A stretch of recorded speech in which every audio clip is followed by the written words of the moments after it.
Welcome, guys. This is Social Anxiety Inside Out, session number 26. And just to remind you about, what these sessions entail, really. I could relate to the term social anxiety disorder. For many years, I was very shy, and when I came across the diagnosis, it matched exactly how I was feeling. And I kind of grasped hold of that diagnosis, and it kind of became who I was as a person. And it was good in as a catalyst in me moving past that. But it took me so long to get rid of the label, and I can happily say now that I don't see myself as someone with social anxiety disorder. And, these hangouts are a different way to look at social anxiety and related issues. And we talk about we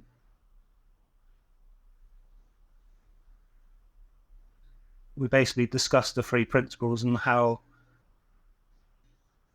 these principles shape our lives and, explain how we experience life. And it's been so refreshing to know that I don't have to change my personality. I used to think I had to be, extra outgoing and gregarious to be confident, and all these misconceptions. And since I started looking in this inside out direction, I'm just more and more happy being myself. And I want you guys to get the same for yourselves and realize that underneath all the clutter that we've experienced for a long time, there is a deeper level of something and a deeper level of well-being. So I'm really happy to say that we've got a very special guest this week, Michael Neill. Michael Neill is an internationally renowned transformative coach and best-selling author of Inside Out Revolution, which was the first book I ever read on, around the inside out understanding and the three principles. And also other books such as You Can Have What You Want, Feel Happy Now, Super Coach, and Effortless Success. And Michael's been coaching for over 24 years now. And, I met him when I was doing his NLP course with Paul McKenna and Richard Bandler. I think that was coming up 8 years ago now. And Michael's kind of moved in this different direction, and we're going to be discussing that tonight and how it links in with social anxiety and confidence and self-esteem. So welcome, Michael, and thanks for coming, mate. Thank you for having it. So I just wanted the viewers to get a bit of background, because my perception of coaches like yourself in the past, I always imagined that these coaches are perfect and they don't have any issues, which was just a completely silly belief of mine. Could you tell me a bit about how things were for you as a teenager? You want issues, kid? I'll tell you about issues. We all had issues. I think for me,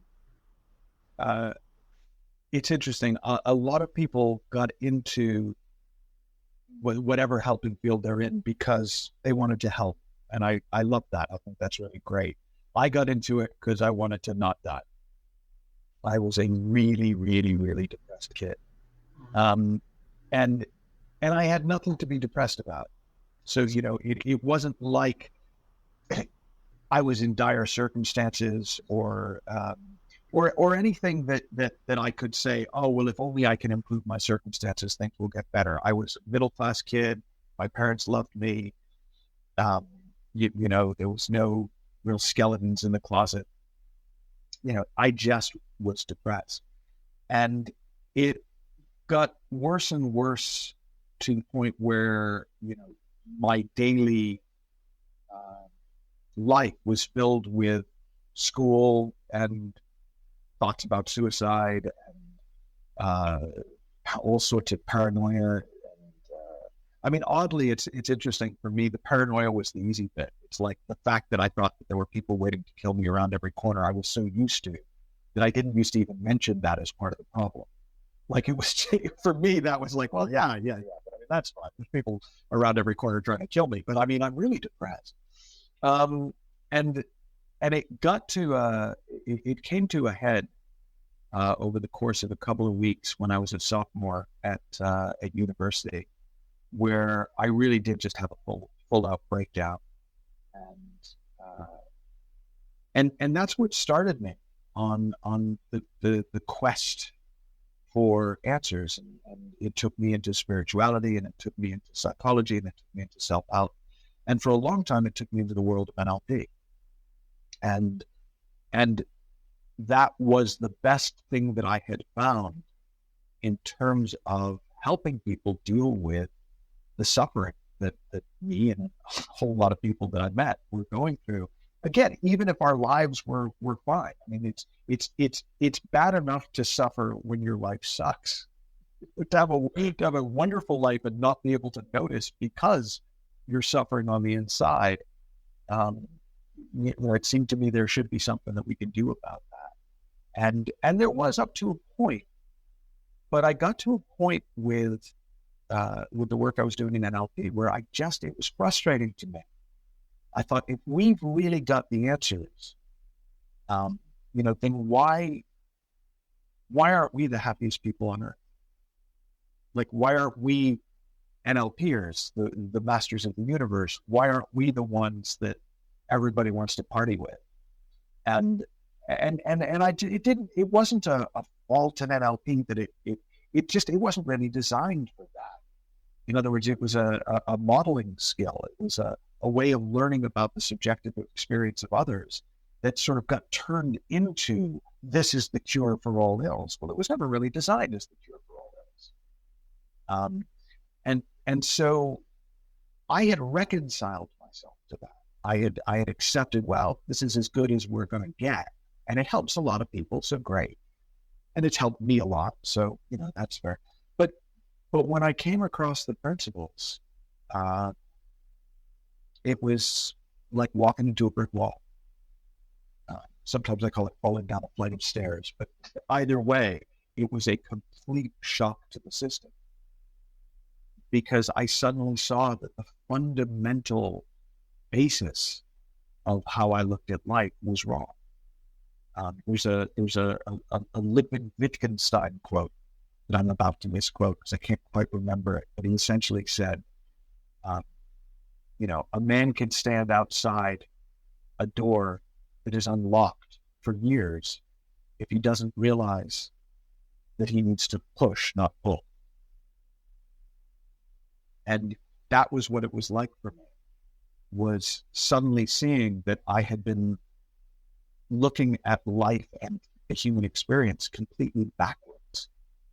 And as soon as I saw that, it really did change everything. And cliche as it sounds to somebody who hasn't had that kind of transformative experience, those of us who have, it's night and day.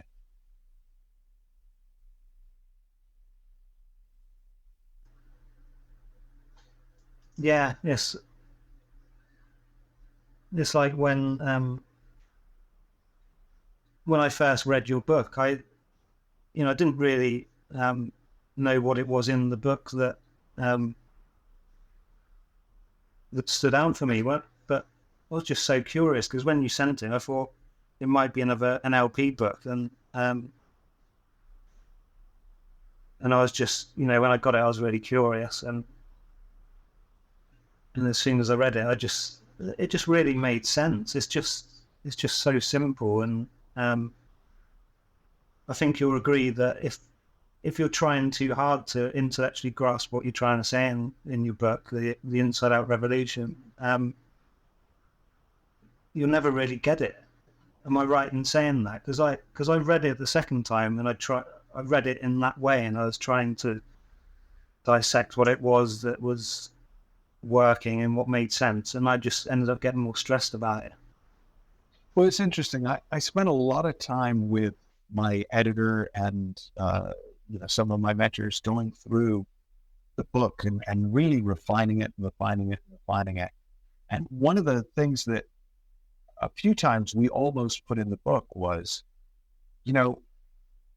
don't try to get this in one sitting. Read it, go back later, read it again, go back later, read it again. Let it soak in instead of trying to go in there and highlight it and get it. And we didn't put it, and it was interesting because within the first couple of weeks, we started getting all these emails and reviews on Amazons from people going, I'm on my third reading, or I saw something the second time I read it, I hadn't seen the first, or wow, I each time I read this, I'm getting more.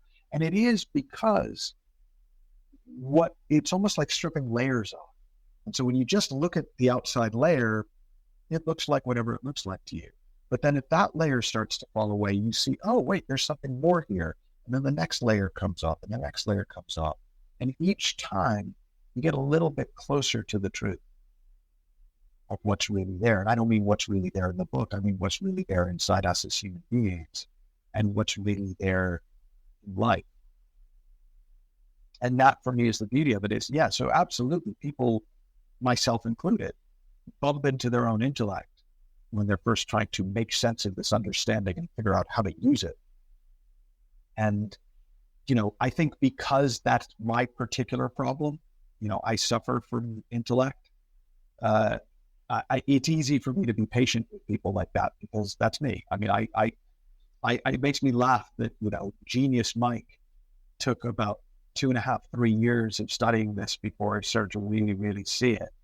And students come to me all the time now, and within the first hour, they're seeing things that took me years to see. And it's like, oh, well, it's not much I can do about it. Yeah, I think I'm quite lucky in that department because I never really ran with NLP, or I did force field therapy as well and lots of other things. And I don't know what it was, but some of it made sense, but it didn't sit right with me, and I didn't really stick to anything and practice it like a lot of people do. So when this came, I guess I didn't have as much to compare it to, and it made sense to me almost straight away, I think. And I think you mentioned that before, that when you're coaching people in sharing this, if they've got a background in something else, it's sometimes harder for them to get the new way because they're comparing it to something else, isn't it? Well, it is, but it's also, see, but I always say when I'm training coaches that our secret weapon is we're pointing to the truth. Yeah. So even if we do a terrible job, and even if somebody's got all sorts of reasons not to look, it'll still be there when they finally do look, and it'll still be there after we stop talking about it. And that's what's so different, is because this isn't a new belief system, this isn't a new and improved set of programs to run in your brain. This is what is really going on, not in the language that we use to describe it, but in what it is that we are describing. People do recognize it, and they do find it in spite of their own best efforts to avoid it, in spite of our own worst efforts to explain it. And that's our sort of get out of jail free card as teachers is, we don't actually have to do that great a job. We just have to be more patient than our clients.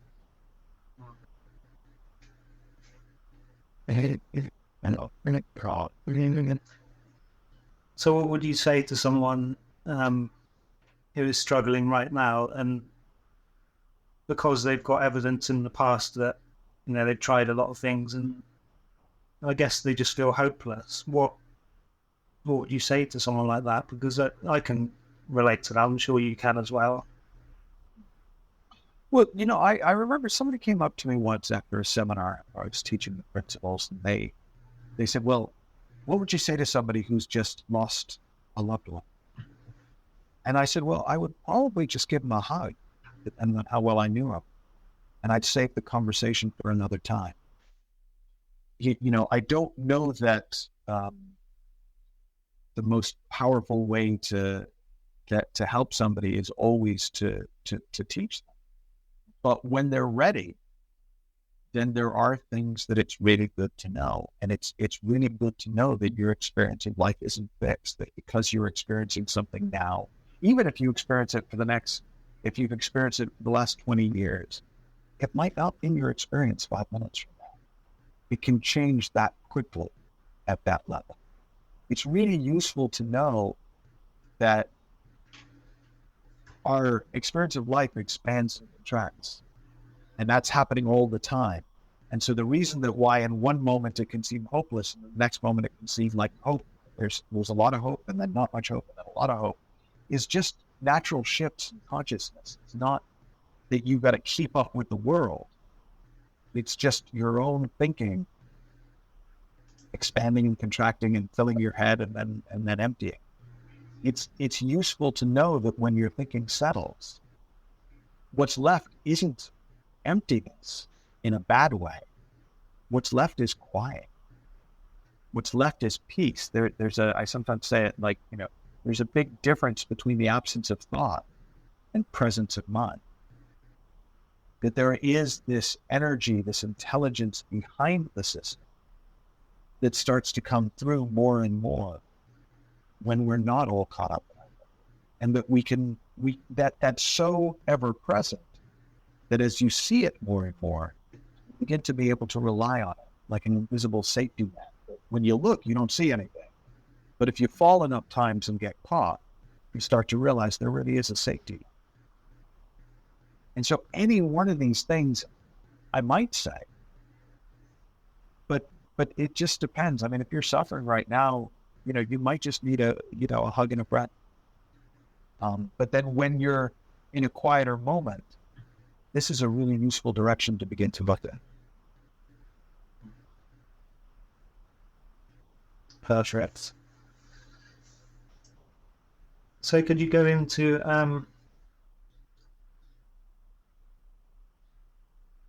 could you explain what the three principles mean to you? Because some people might be watching this and kind of wondering what we're talking about, and probably most. Yeah, I mean, so here's how it occurs to me. Like, we've got, in the physical world, there are some fundamental forces like electricity, magnetism, and gravity. And you can't see electricity, gravity, or magnetism, but you can experience them by its effects. You can intuit their presence by the fact that every time something walks into a magnetic field, it's affected. Every time electricity comes through something, you get affected by it. Everywhere you go, you're affected by gravity.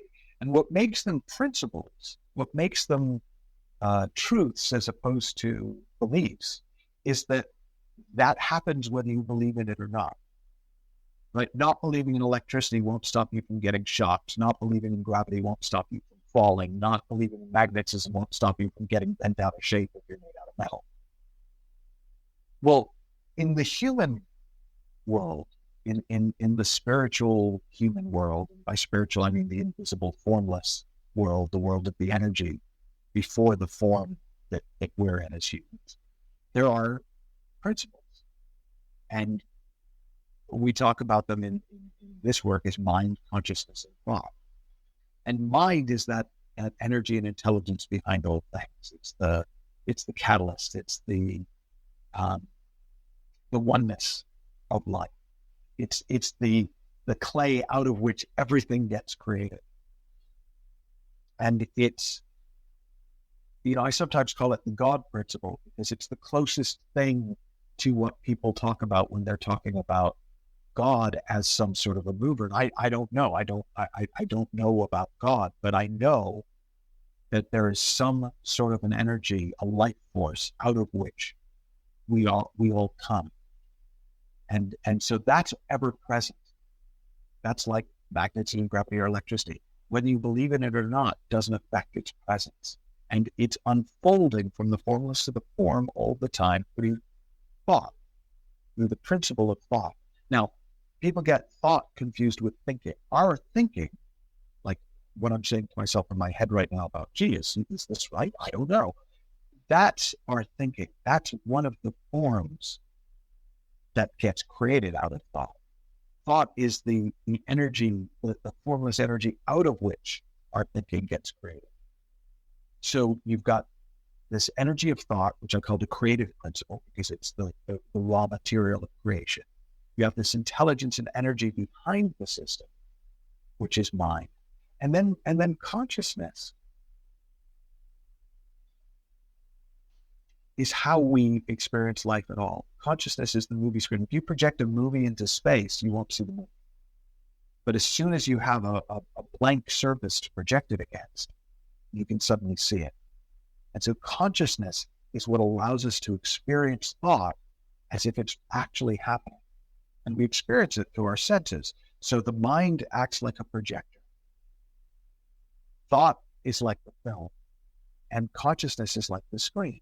And we experience thought projected by mind on the screen of consciousness, and we experience it emotionally as if it's really happening. Just like when you go to a movie or you have a dream and it's like, oh my God, this is terrible, or this is wonderful, and we laugh and we cry and we get scared. But it's not what's really happening out there. It's a creation of the mind. And that's the world that we live in. We live in a world of thought. We live, in fact, in the feeling of our thinking, in an experience of thought, brought to life by mind, experienced through consciousness, as if it's really happening right now.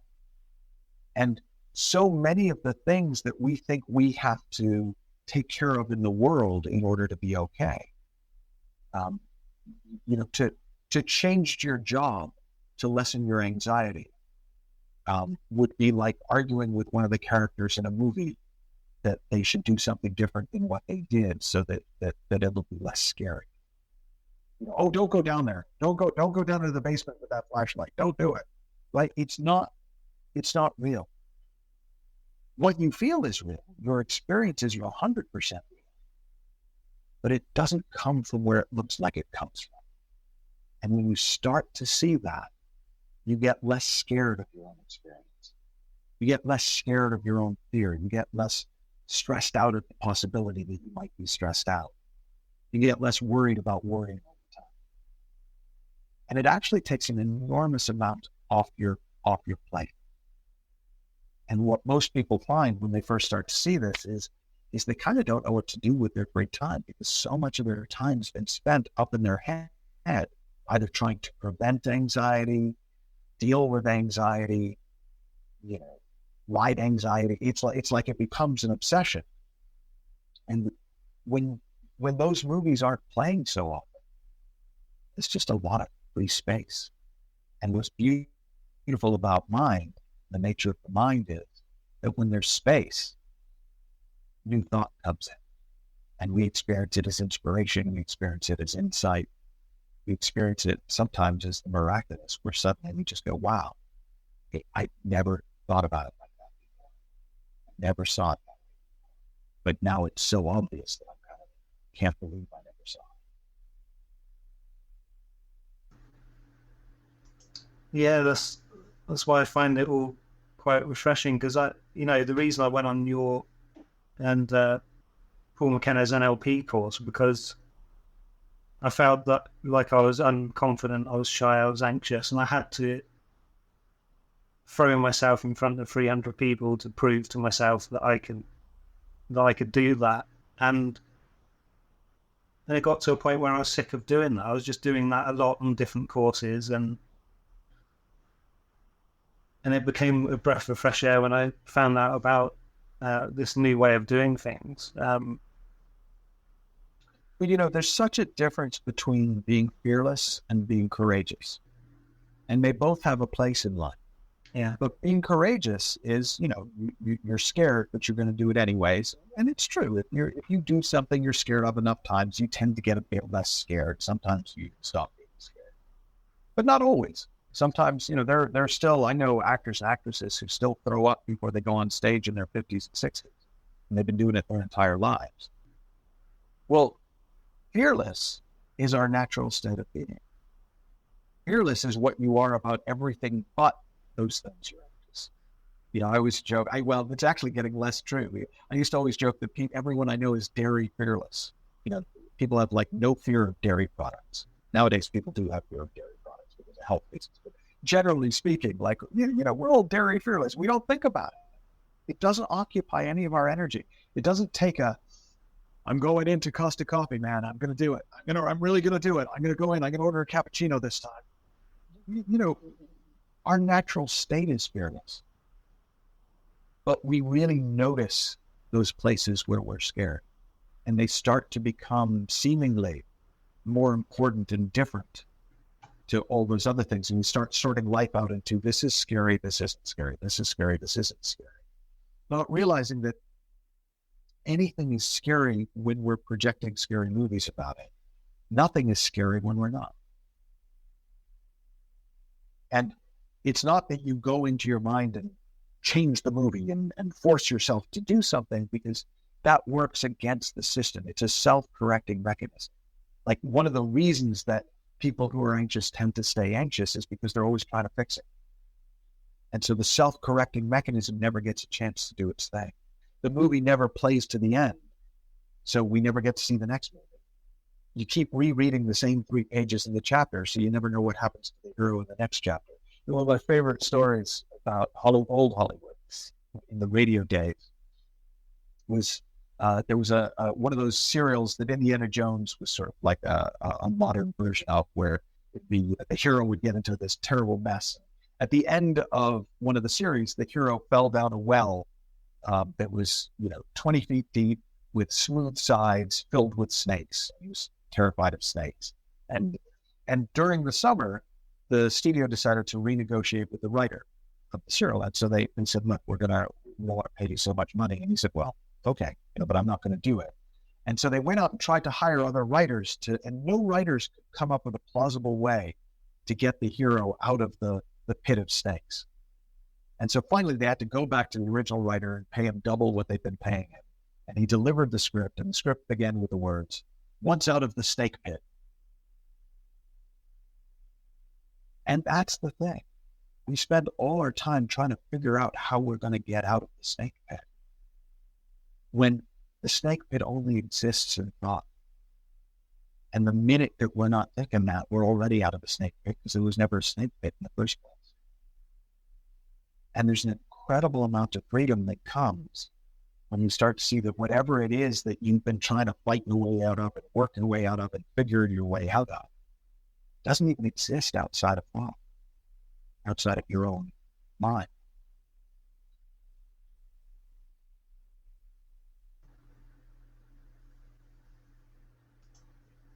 Well, I'm just getting this more and more recently that,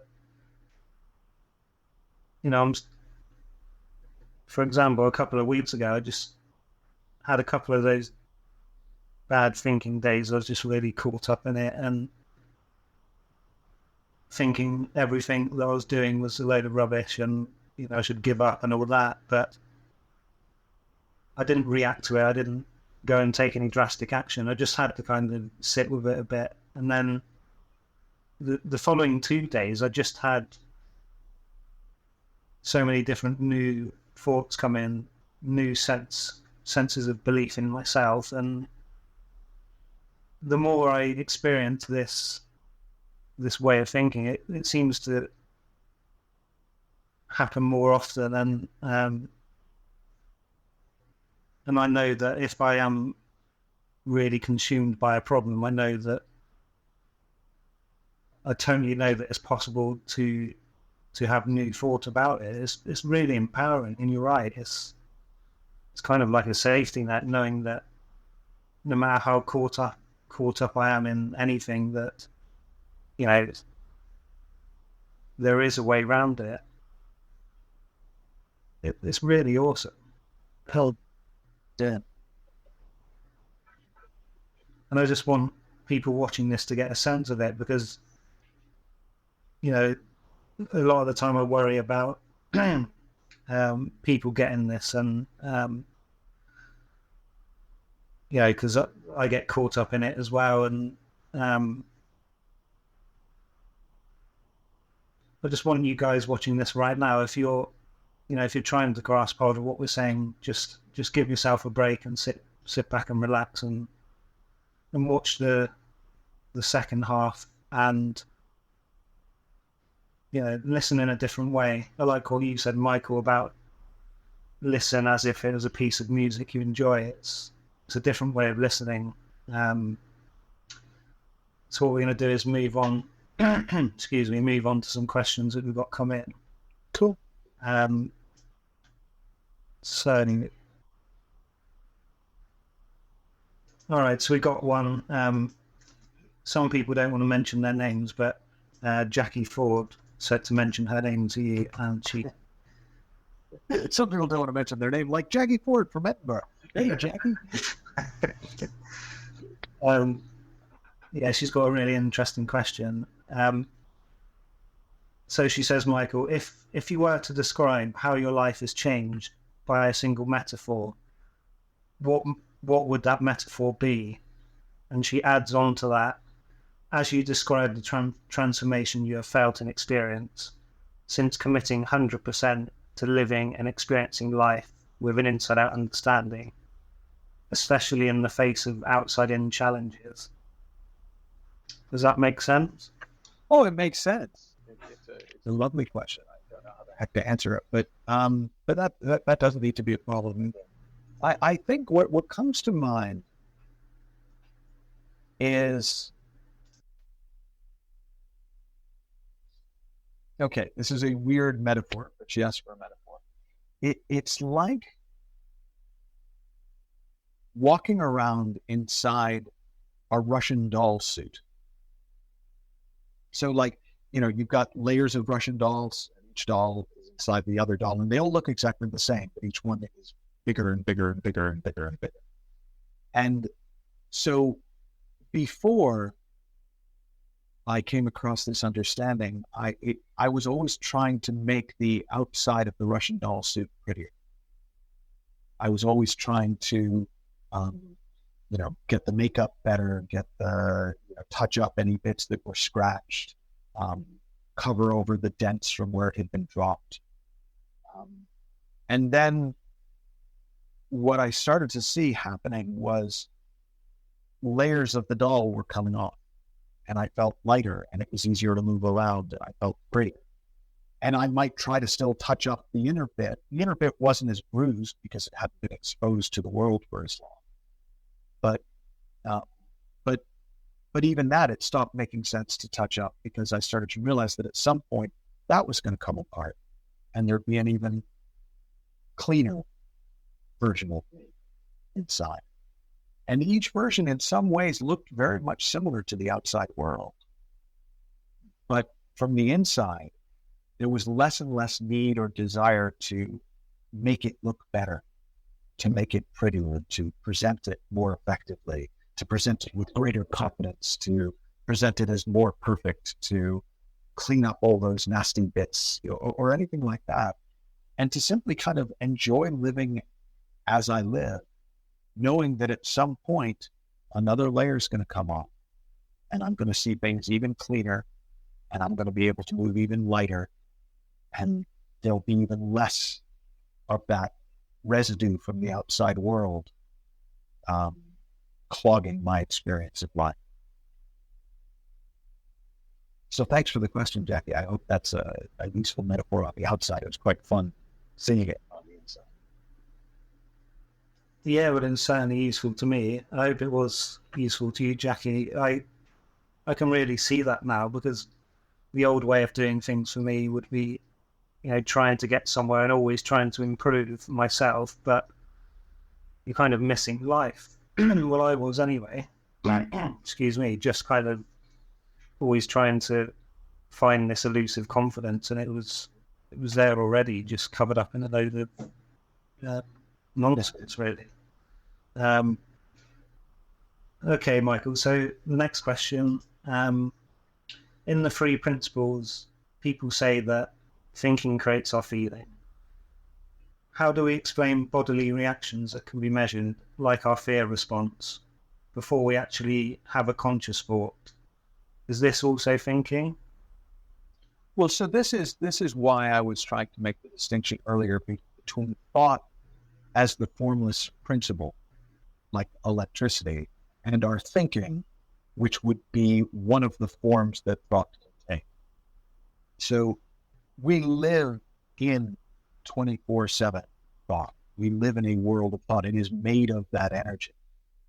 So whether or not we have a conscious thought, small t thought, conscious thought in the form, what we're feeling is the feeling of that energy of capital T thought at a principle level.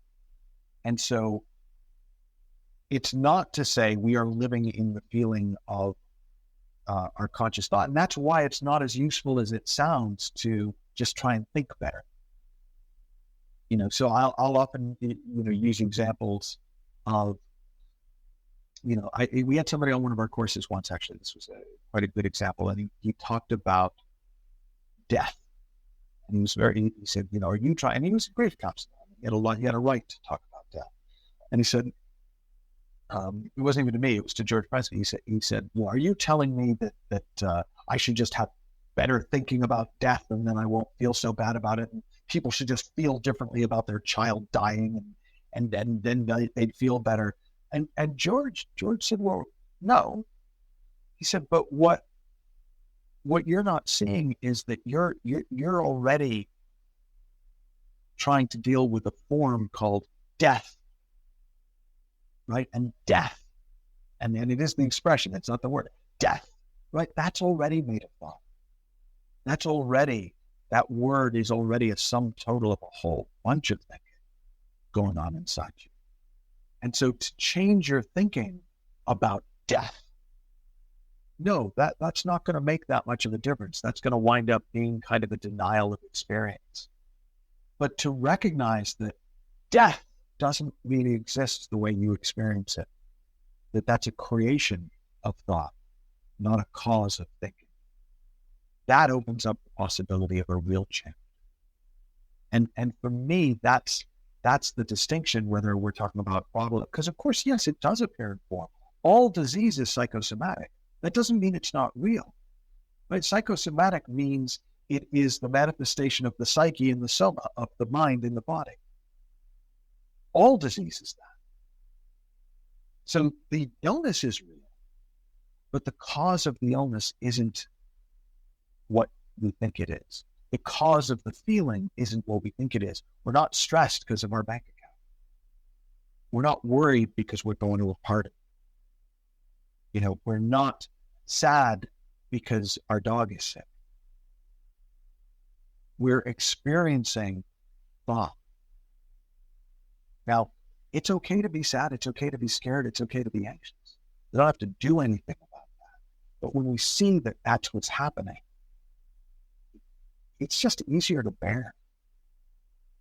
We don't feel the need to continually try to control circumstances or even feelings, because we know the nature of thought is there'll be another one along in a minute, and with it there'll be another experience.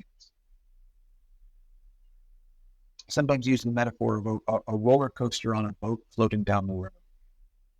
And the roller coaster of our experience is like, oh, I'm thinking this, oh, I'm thinking this, I'm thinking this. And we're happy experiences and sad experiences, scary experiences and exciting experiences. But all the time, the boat's just floating down the river. And in those moments where we can step off the roller coaster and just experience the flow of the boat on the river, we get to see that life's a little bit more gentle than it sometimes seems. And wherever we are on the roller coaster, things are flowing just fine underneath.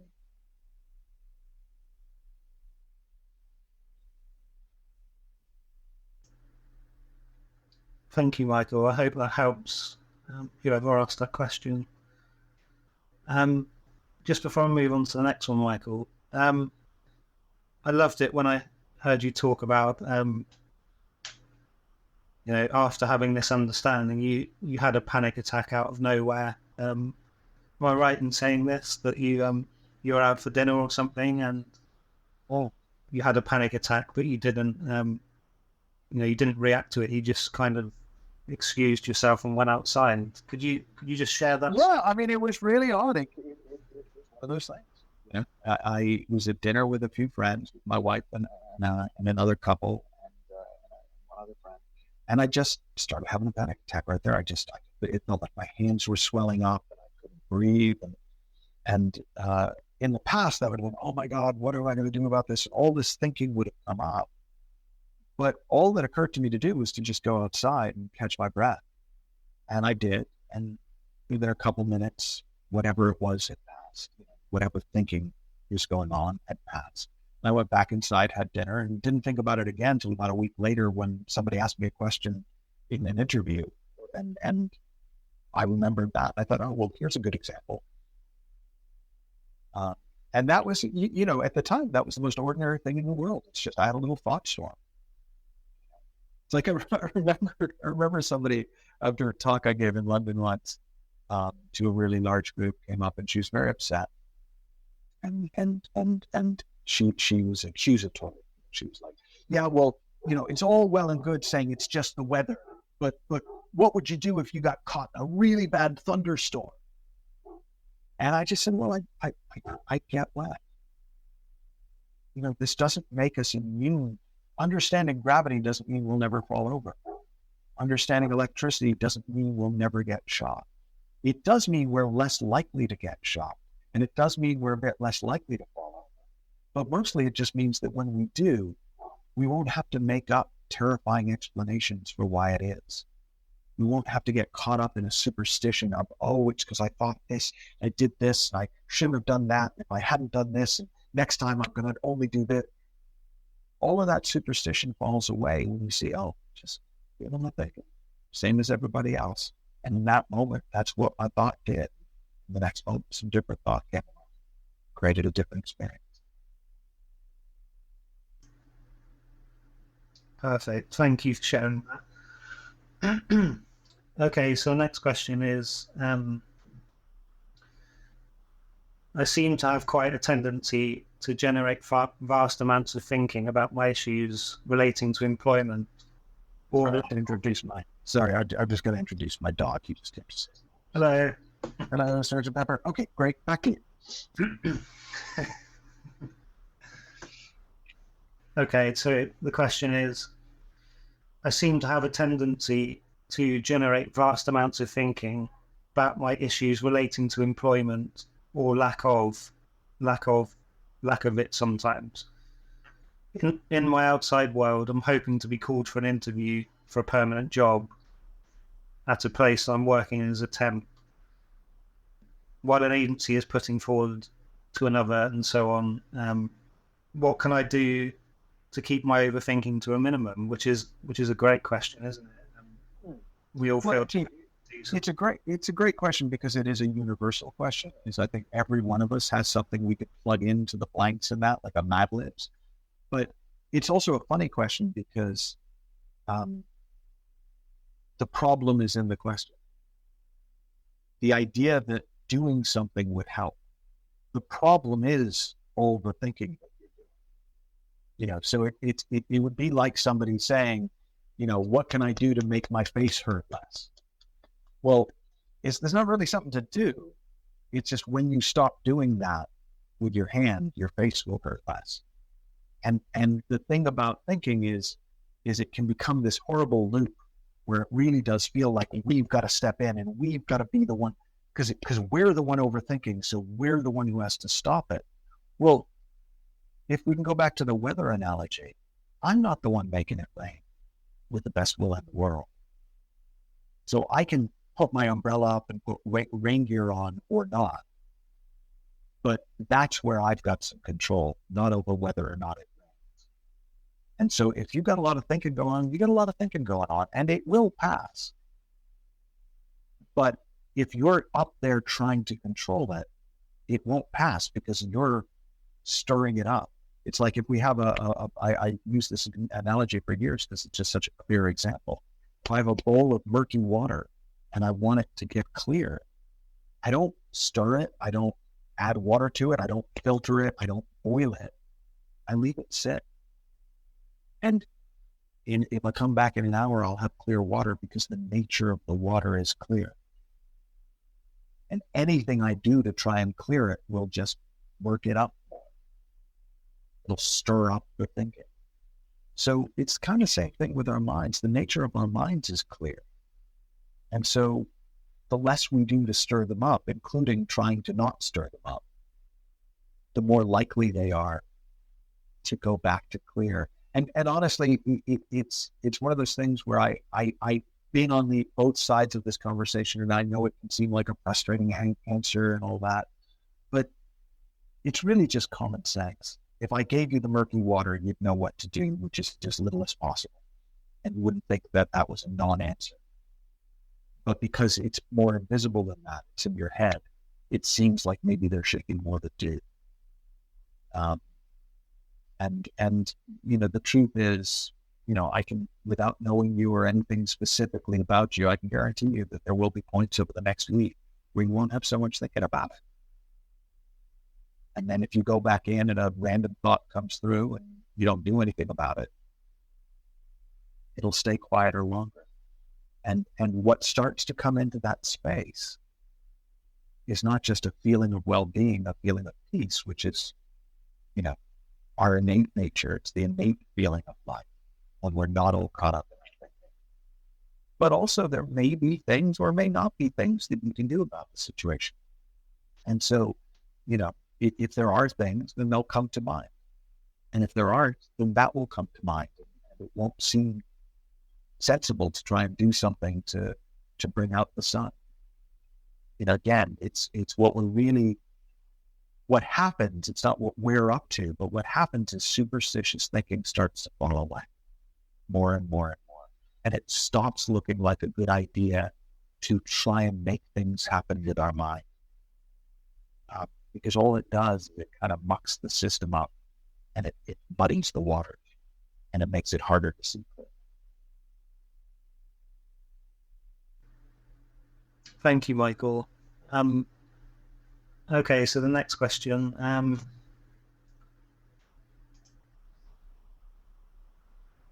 is, I won't mention the name, but it says, what do you do when things aren't going well? An example of that, finances are bad, or, it's just bad a label. My situation is that I owe £22,000, and that is my take-home income, what I earn. I've had my head in the sand on this, and now it's come into my awareness, but I wish it wasn't. I'm not sure what to do about this, other than try not to get overwhelmed with it, or all of the imaginary consequences, i.e. bankruptcy, living at home, homelessness, etc. The mind can run away with things, that's for sure. But what's the alternative? Just sit there and not have any thoughts on it? Smiling face? Well, there's a lot of wisdom in that question, right? That it sounds to me, and I can speak directly to you, imaginary person, to ask the question. But there's a lot of wisdom that you're already seeing. Now, it may just be an intellectual thing that you're saying. It may just be well, I understand intellectually that it's just in my head running away with it. But the truth is, it is. Like, you've got a logistic. Yeah, I'll give you another example of a logistic. We were doing a course a couple of weeks ago, and one of the students on the course was up all night worrying about being late to get to the airport. And when we talked to them in the morning, we took a look at their schedule, and in fact, they hadn't left enough time for the bus, for the van that was taking them to the airport. So we rescheduled the van. Now, there may be a logistic that you need to deal with as best you can around paying back £22,000. That has nothing to do with how worried or happy you are. That has nothing to do with how creative or blocked you are. That has nothing to do with how stressed or not stressed you are. There are loads of people who wouldn't be stressed at all by that. And there are loads of people who would be 10 times as stressed as you're feeling right now about it. And in every single case, it would just be a function of thought. And it turns out, and this is to me part of the kindness of the design, that we tend to get our best ideas when we have less on our mind. People tend to do really well when they have less on their mind. And so if I know that thinking about it and trying to work it out when I'm not in a sort of a relaxed state of mind is really unlikely to help, and in fact is probably going to make it worse, it stops me from doing it on purpose. It doesn't mean it won't happen, right? My actual first answer when I heard the question before Steve finished the question, when he said, what do you do when things go really badly? My first answer was I throw a hissy fit, but then I get over it, right? Or I have a nap, or I go for a walk, because I know that when I'm in that riled up state of mind, it's just harder for me to see clearly.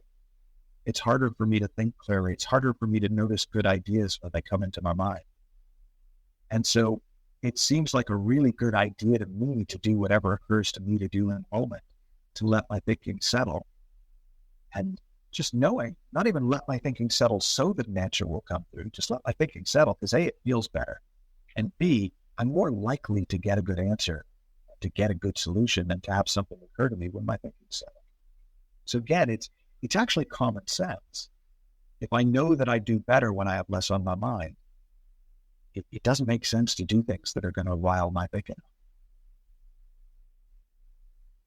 And it's remarkable how often not only can we handle the logistics of our lives, but we find out that that a lot of the times the things that we think would be the worst case scenario actually wouldn't be so bad.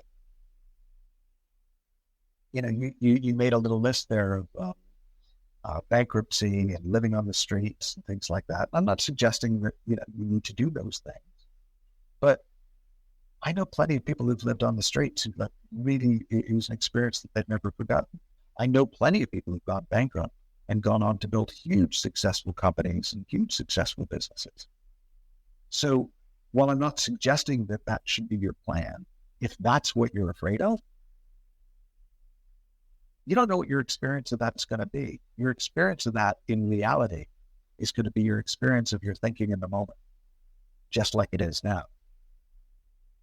And to avoid that situation, to try and avoid that circumstance, to avoid the feelings you think you're going to be feeling if you find yourself in that circumstance, that's a really convoluted way of going about things. It's a very normal way, but it's probably not a terribly helpful.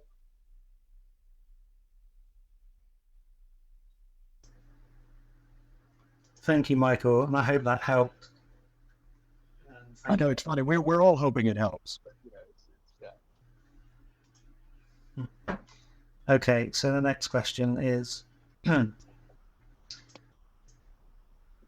when we talk about not doing anything within the three principles, how do we do anything without thinking about something? For example, do I accept a work promotion? I am undecided, and yet I have a time scale to make the decision. I'm very mixed up. Yeah, I mean, decisions, and let me kind of clarify the first part about not doing anything in the second part. Yeah, I think, like, if there was a most misunderstood rabbit hole to fall down and get lost in the three principles, it's the idea of do nothing. Now, as far as I know, Sid Banks was once asked a question about, well, what do you do to to change your life for the better? And he said, look in a direction and do nothing. And what he was talking about, as best I understand, is he was saying, look towards the truth of the human experience. Look within. Look towards the nature of thought, the nature of consciousness, and the nature of mind. And what you see will raise your consciousness. What you see will change the way that you see the world. And then all these things that you think are problems right now, because of the level of consciousness you're looking at the world at, won't look like problems anymore, because they're only problems in thought. They're only problems at the level of consciousness that created them. Now, somehow that has been turned into, I'm not supposed to ever do anything in life. Now, last time I checked, in the world of form responds really well to action. Right? I still don't know a better way to get stuff than to do stuff in the world of form. So that's the first thing. I just want to kind of clarify that I can find no evidence that do nothing was ever meant to be a behavioral prescription for life. It was a recognition, kind of like settling, how do you settle murky water? Do nothing. And it will settle all by itself. It wasn't how do you go out and make $1 million? Do nothing. Because it's really unlikely that that's going to work. So we're talking about the nature of the mind, not the nature of the world. So that's the first thing. In terms of decisions that are difficult to make, it is. My experience is that almost everyone I talk to makes dozens of little decisions all the time, every day, without thinking about it. And the only things they call decisions are the ones that they've stopped to think about. So it's like there's this flow of wisdom that guides us to turn left, turn right, do this, do that. And then every now and again, something comes up and we start thinking about, yeah, but what if? And it becomes a thing. Our minds spin up, and what is just part of the natural flow of life, continually making choices, becomes a decision. It now feels like a solid thing that I've got to do something about. And it's an occupational hazard if you have the brain that's going to happen. And if you're living a life. If you can see that that's all that's happening, then for a lot of people, just seeing that is enough. And it just goes back to the flow, and they do what they know to do. The kind of neat thing about decisions is if you don't think you're supposed to make it before it has to be made, I know very few examples of people who get to the actual moment of decision, the actual irrevocable moment, if there is ever an irrevocable moment of decision, who don't do just fine. Our problem is we're uncomfortable not knowing. And we try to make a decision as a strategy to make ourselves more comfortable. Decision-making is a terrible way to become more comfortable, or it's a great way to become more comfortable, but it has consequences that you might regret. Decision-making as in actually choosing which direction to go in life, well, that's cool. So that would be maybe the other thing that I would just say is really check and see, are you trying to make a decision because you'll relax once you've made the decision? In which case, you could just relax now and make the decision later. Or are you at the actual point of decision, in which case, your guess is as good as mine. In fact, probably better than mine. And the beauty is, again, we don't know what our experience of life is going to be of either path. So you can't really put a foot wrong.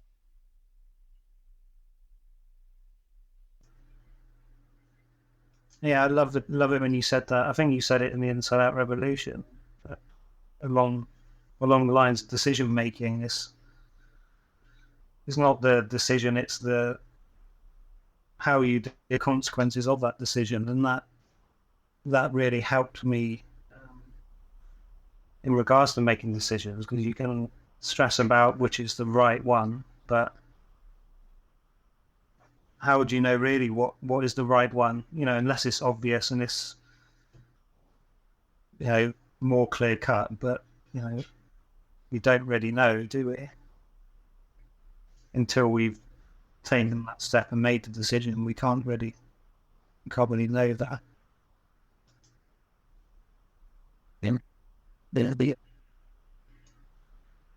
So, you okay for a few more questions, Michael? Yeah, go for it. Yeah, thank you. This is a nice little comment and question. This lady says, I saw a beautiful child on the bus today with a very notable skin condition on his face. He is oblivious of it, laughing and talking to me. My first thought was, he is so lucky he does not know to care yet. Then I realized that was because there is nothing actually wrong with him to care about. He just hadn't learned to be conscious of other people's thoughts about it. And the question on the back of that is, how do we unlearn not to be afraid or conscious of other people's thoughts? Well, I think it's a beautiful insight that you're sharing, that you saw, that there's nothing wrong with it, right? And he just hasn't learned he hasn't had the thought that there's something wrong with him. Or maybe he even has, but in that moment, it's not on his mind. And so he's able to be carefree in that sense. For ourselves, this is where do nothing now starts to be relevant again, right?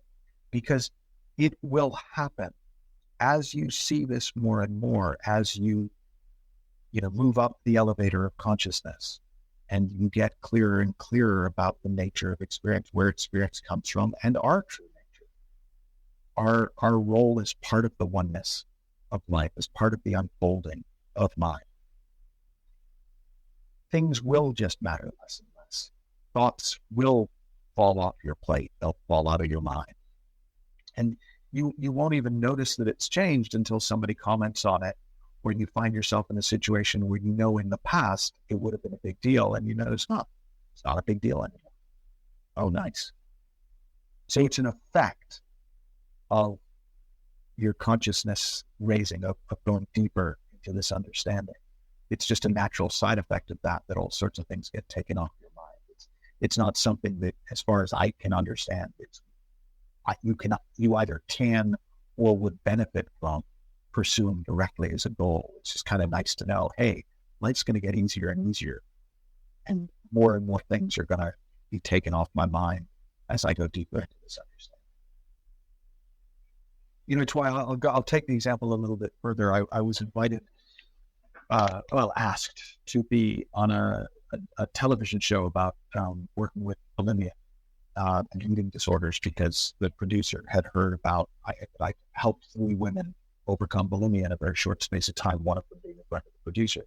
And I explained that I'd love to, but I can't, because I didn't even know with 2 of the women that they had bulimia until they told me that it was gone.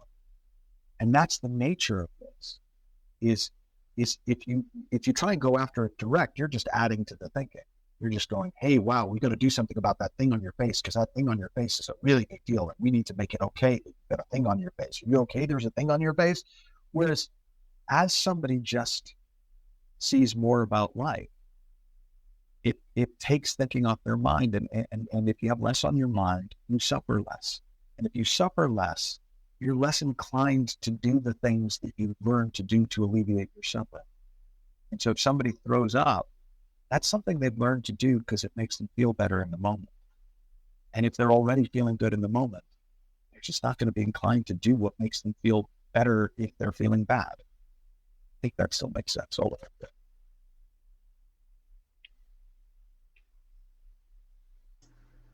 Thank you, Michael.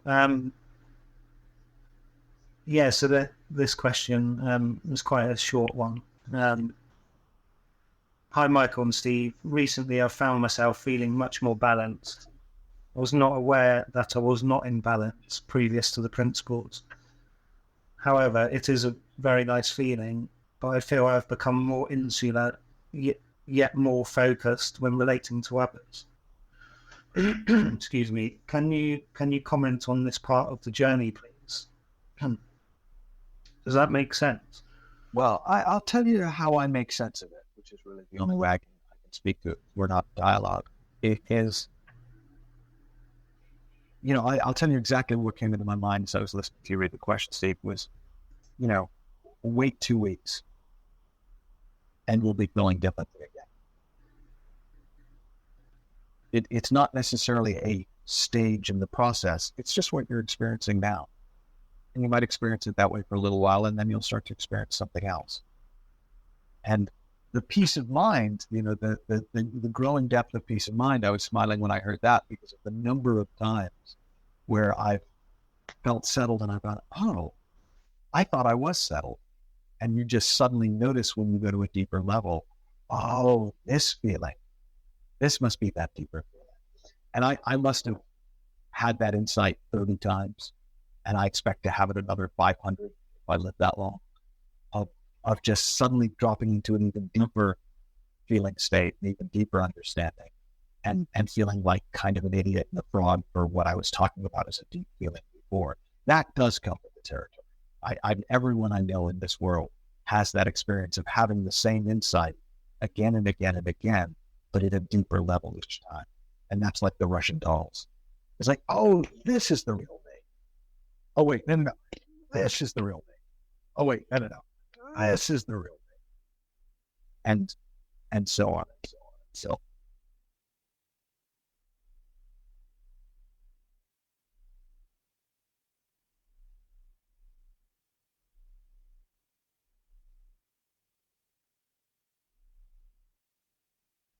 don't know if I've lost you there, Steve. Sorry about that. Yeah. So, yeah, I think that's about it, Michael. All right. A thought popped into my head. Did you want to ask me any questions? So, is there anything you want to ask me at all? Well, okay. Turnabout being fair play. To you, and I don't actually have an opinion about this. I think I don't have an opinion about this. At what point? No, I'm gonna ask it different. If you didn't call this series Social Anxiety from the Inside Out anymore, because from what you've said, social anxiety isn't really a part of your self-definition in the same way as it once was. It would be like me trying to do a series right now called Depression from the Inside Out. It would be weird. Even though I was depressed for many years, I haven't been depressed for many years. What would you call it? Like if you were going to create a series that wasn't built around social anxiety, what would be the next iteration of this? That's a really great question, Michael, because I am actually moving in that direction. I realised that over the past 6 years since I've been running social anxiety groups, they've given people relief, and it's good to relate to others who you get how you're feeling. But the more I've come on this journey, I see that social anxiety doesn't have to have the hold that I thought it once did, and I don't know what I'd call it exactly, but something that popping into my head is well-being from the inside out, or because I'm looking at moving in that direction, and still having some kind of link with social anxiety, because it's a very important, seemingly very important part of my journey that I can still share with people. So it'd be more along the lines of well-being from the inside out. Anyone who is suffering, and there'd be a way to point them in the different direction, in the inside out direction. So thank you for asking that. It's this all started from a conversation with someone, Tony Fiedler, who we started up these sessions together, and this kind of evolved, and it is moving in that direction. Thank you, Michael. It's cool. Thank you. So I think that's it. Is there any closing comments, Michael, before you enjoy the rest of your day? No, I mean, I hope it's helpful. I mean, I really do. I was talking with my team this morning about, ways of introducing people. I really do. I really encourage you, go out, get Steve's book, on social anxiety, get the Inside Out Revolution, and just point yourself in that direction and see what you see. And all we can do is we can share our journeys. We can share the impact it's had for us. And I think, Steve, this is going to be true of you as well, Steve, but certainly for me, I can say, I've had this conversation with enough people, with thousands of people, that I know that it really can absolutely change your life. Why not? Thank you. And I just wanted to add to that. I wanted to say something a couple of weeks ago that, what I did after I read Michael's book, I just got curious and started talking to other people who teach this or share this or whatever. And, that opened up many different things. And the tendency for me before, when I was experiencing the socially anxious thought more often was, I wouldn't want to reach out to anyone.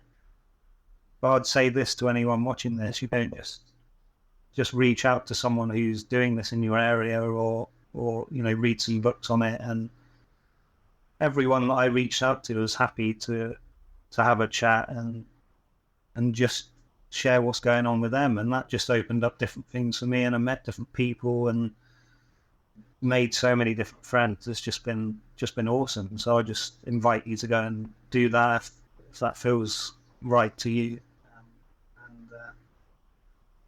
Just be curious about it, and don't be hard on yourself. Just be open to it. So so thank you once again, Michael. It's been such a pleasure having you here. I appreciate you taking your time out. And I hope you have a great rest of the day, and thank you guys for tuning in and staying on a bit longer. And I'll see you the same time next week. And if you have any comments, following on this session, how did you find it? Any follow-up comments, please just comment below the video. Thanks, everybody. Thank you. Thanks, Steve. Bye-bye. Bye-bye.